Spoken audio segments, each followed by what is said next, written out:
Yeah, probably not like that. Whenever I post a welding video on the channel, there's always somebody who asks me, what settings are you running for whatever thing that I'm doing? What are the settings? I'll tell you right now, the settings don't matter.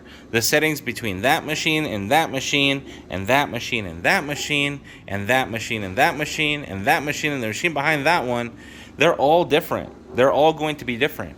You can put 126 at 16.2 on this machine into another machine and it's not going to be the same. That's just part of the whole welding thing. So what I'm going to show you guys today is how to set up your machine based on feel, based on look, based on what you're trying to do with it. The first one we're going to tackle is wire speed, because I think that's the most important one. Wire speed kind of dictates the way the weld pool is going to react. Wire speed, it basically is self-explanatory. It just tells you the speed at which the wire comes out of the gun. So what I'm going to do now is I'm going to demonstrate how slow is too slow when it comes to wire speed. And then we're going to slowly ramp it up, and you guys are going to see what happens when the wire speed goes up. So I've turned the wire speed way down, and I'm going to be a little bit further from the base metal. That way you guys have a clearer view of what I'm doing. So I've turned the machine all the way down. Let's see what it does.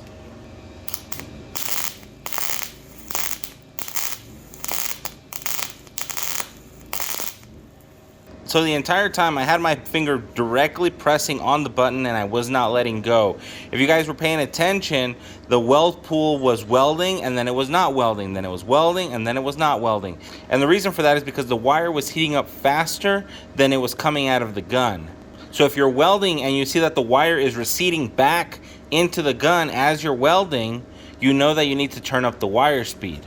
You shouldn't hear waves or pauses as you're welding. It should be a consistent buzz or zap or something, some sort of consistent sound that lets you know that the gun is arcing properly and you're welding across like you're supposed to. Now, let's do things the opposite way. Now let's crank up the wire speed to the max.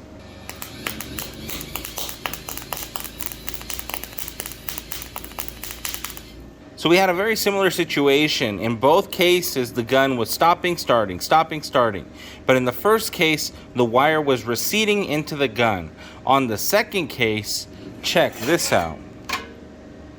Does that look familiar to you guys? A bunch of little pieces of wire just sticking out of the weld?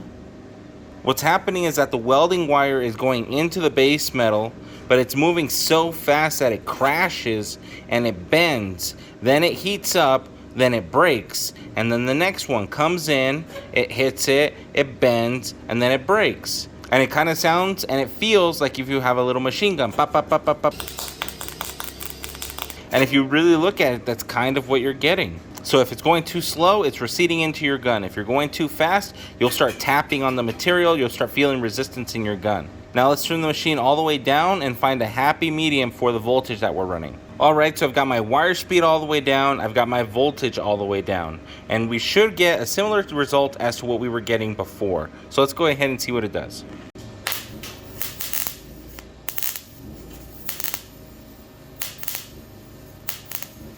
We got that receding wire back into the gun, so let's go ahead and turn up the wire speed a little bit.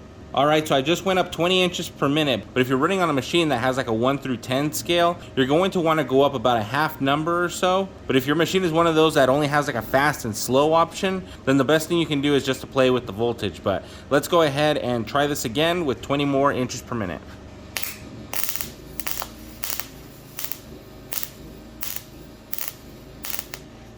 We're getting a more consistent weld, but it definitely needs more wire speed. So let's go ahead and give it some more wire speed, another 20 inches per minute.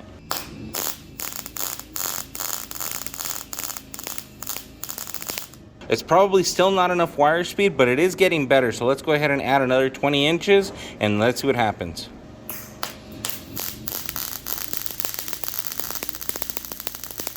So it looks like we passed that point of no return where we've got enough wire speed to start building it up, but we don't have enough heat to try to lay it over. You can see that the weld now has little round edges, and that's not what it's supposed to look like. It's actually supposed to look closer to this, where it flattens out a little bit as you're welding. Even this one's not a great weld, but this one would still hold a lot better than this one would. So I'm gonna go ahead and add 1/2 volt and see what happens.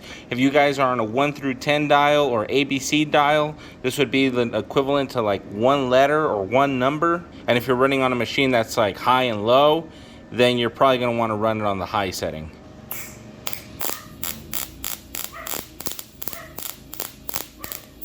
So now we're getting a lot more smoke, which tells me that we have more penetration. But now because of the added heat, we don't have enough wire speed. So you gotta keep inching your way closer to that ideal setting. I'm gonna fast forward it here and I'm gonna let you know what my final settings are going to be.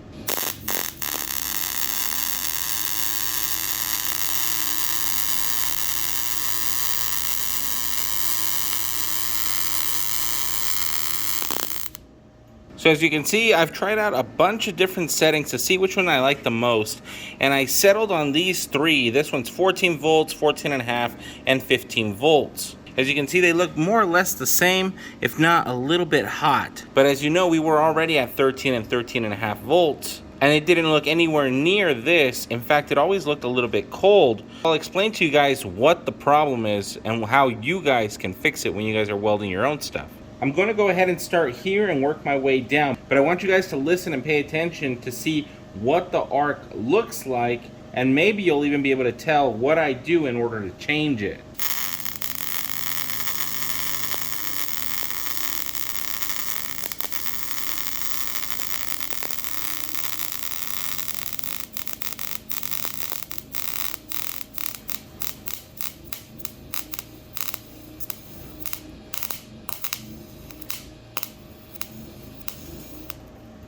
If you guys said that as I was welding, I was getting the gun further and further away, you would be absolutely correct. As I mentioned in the beginning of the video, this whole time I was a decent amount, probably an inch or more away from the base metal in order for you guys to see, to notice the difference in changes. Because if the gun is right up against the metal like it's supposed to, you're not going to be able to see anything.